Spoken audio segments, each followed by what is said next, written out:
Have you ever looked at an NBA trade rumor and thought, that makes perfect sense? Why isn't it happening? Then you dive into the labyrinthine world of salary cap rules, and suddenly, your brain feels like it's trying to solve a Rubik's Cube blindfolded. Well, buckle up, because today we're unraveling a prime example of exactly that. A trade scenario involving the Golden State Warriors, Jonathan Kuminga, and a six-time All-Star.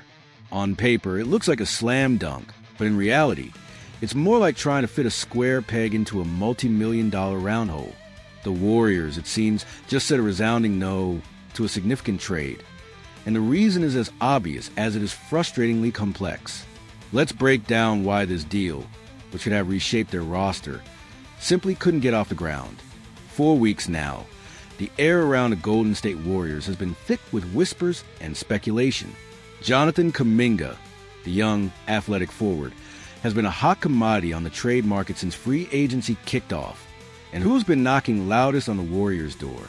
Their Pacific Division rivals, the Sacramento Kings. The Kings, eager to bolster their roster, persistently pursued Kuminga. They even put a package on the table. Dario Saric, Devin Carter, and some draft capital. A solid offer, right? But here's the kicker. Folks, the Warriors, without hesitation, promptly slammed the door shut on that proposal. No dice. Not interested. And if you thought that was the end of the story, think again. The plot, as it always does in the NBA, thickened considerably. Now, hold on to your hats, because this is where things get truly intriguing. Beyond the Kings' initial overtures, another name started circulating, sending ripples through the league. Six-time All-Star DeMar DeRozan. Yes, that DeMar DeRozan. Sam Amick of The Athletic, a man with his ear firmly to the ground, dropped this bombshell on the latest episode of the Warriors Plus Minus podcast. He revealed DeRozan was part of the trade conversation, specifically for a Kuminga sign-in trade. But here's the twist. Amick's understanding is the Warriors showed little interest in DeRozan. Same goes for DeMar DeRozan. So it's like, those types of things are issues, Amick stated. Wait, what? A six-time All-Star, a proven scorer, and the Warriors weren't interested? On the surface, it sounds absolutely bonkers. Let's dig into why. Let's talk about DeMar DeRozan. This isn't some flash-in-the-pan talent. This is a guy who, across his remarkable 16-year career, has been one of the most consistent scorers in the league. Last season, he still put up impressive numbers. 22.2 points, 3.9 rebounds, and 4.4 assists per game, shooting 47.7% from the floor.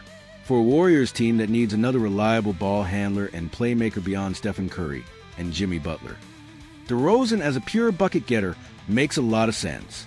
Imagine him taking pressure off Steph, creating his own shot, providing a much-needed scoring punch. You might even argue the Warriors could look past his well-documented flaws, limited three-point shooting and defensive inconsistencies, just to resolve the Kuminga situation and add a proven scorer. On paper, it's a compelling argument, a seemingly perfect fit. So why the cold shoulder? Why the outright rejection? And now, Fabian, we arrive at the heart of the matter. Base year compensation rules. This isn't about talent or fit. This is about the numbers. And in this scenario, they simply do not add up. DeRozan, as a free agent, will be coming in on a new contract, set to make roughly $24.8 million in the first year and $25.7 million in the second. In a typical scenario, that might be fine for the Warriors, especially considering their long-term plan for flexibility heading into the 2027 offseason. But here's the catch. Because Jonathan Kuminga is being signed and traded, his outgoing salary for trade purposes is artificially deflated by these base year compensation rules. Essentially, his salary for trade matching is much lower than his actual new contract. This creates a massive imbalance. The Warriors cannot take back a player making DeRozan's salary in exchange for Kuminga alone without blowing past the salary cap and hard cap restrictions. It's a technicality, yes, but in the NBA, technicalities are deal breakers. The math, as they say, just doesn't work.